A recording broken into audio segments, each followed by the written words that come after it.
जितेंद्र कुमार एक युवा सैनिक जिसने हाल ही में भारतीय सेना को ज्वाइन किया है। अपनी पहली पोस्टिंग के लिए वो सिक्किम जा रहे थे। ट्रेन में उन्होंने एक अजीब नज़ारा देखा। कई जवान उनकी सामने वाली खाली सीट के पास से गुजरते हुए उसे हाथ जोड़कर प्रणाम कर रहे थे। उस सीट के नीचे दो बड़े बक्से रखे थे। जितेंद्र को कुछ समझ नहीं आया तो उन्होंने अपनी आंखें बंद की और सो गए। देर रात में अचानक उनकी आंख खुली। अंधेरे में उन्होंने एक जवान लड़का आर्मी की यूनिफॉर्म पहने उसी खाली सीट पर बैठा दिखा। वो जितेंद्र को एक हल्की मुस्कान के साथ देख रहा था। जितेंद्र ये देखकर उठकर बैठ गए। क्या ये सीट आपकी है? लड़के ने अपना सर हिलाते हुए हाँ कहा। जितेंद्र की जिज्ञासा और बढ़ गई। आप कौन हैं और ये सब लोग आपकी सीट को हाथ क्यों जोड़ रहे थे? लड़के ने कोई जवाब नहीं दिया, बस मुस्कुराता रहा।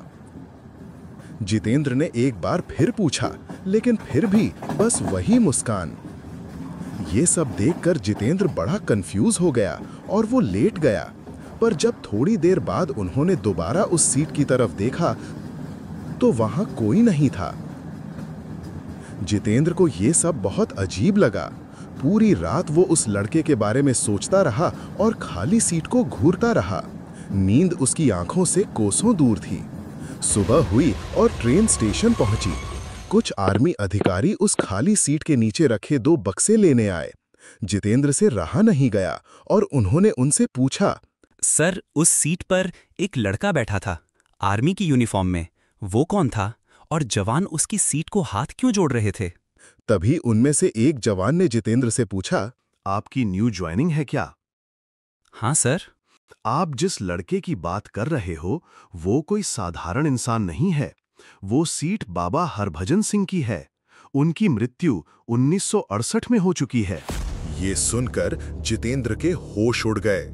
अधिकारियों ने बताया कि हरभजन सिंह ने 1966 में सेना ज्वाइन की थी और सिर्फ 2 साल बाद 1968 में पानी में डूबने से उनकी मौत हो गई थी।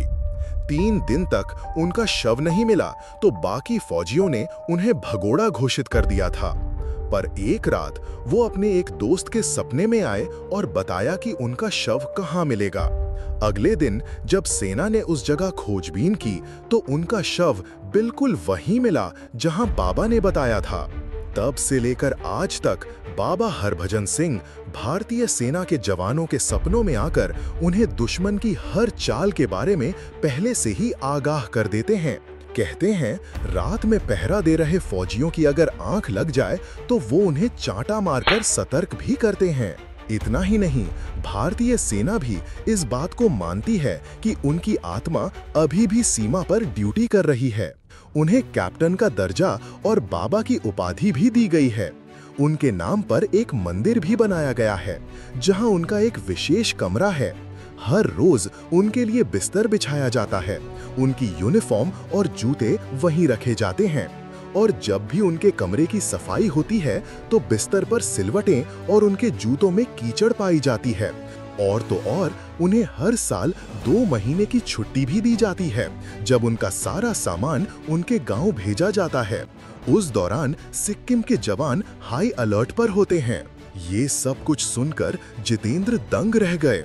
अपने बंकर पहुंचते ही वो सबसे पहले बाबा हरभजन सिंह के मंदिर गए। वहां वो ट्रेन में हरभजन के साथ हुई अपनी उस मुलाकात के बारे में सोचने लगे। सोचते सोचते एक बार फिर बाबा हरभजन सिंह की छवि उनके सामने आई। उन्होंने जितेंद्र को एक मुस्कान दी और फिर धीरे से गायब हो गए। अगर आपके पास भी भारतीय सेना के लिए कोई खास मैसेज है तो हमें कमेंट्स में जरूर बताएं। और अगर आपको ये कहानी अच्छी लगी तो आपको विष्णु प्रसाद श्रेष्ठा की कहानी भी पसंद आएगी, जो एक 18 साल की लड़की को बचाने के लिए अकेले ही 40 डकैतों से लड़ गए। जय हिंद।